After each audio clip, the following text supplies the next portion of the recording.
I'm Cora Rivera. I'm the cook at Channel Island High School. It's November time, so we have the turkey for Thanksgiving. So I'm starting this Friday, serving turkey bowl.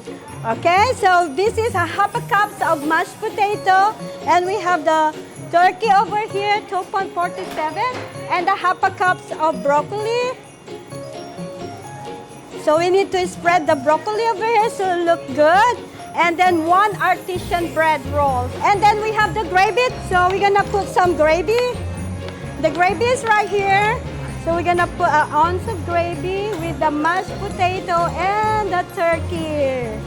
And then to make it look good, we need to put some parsley on the top. So it's greenish one. There you go.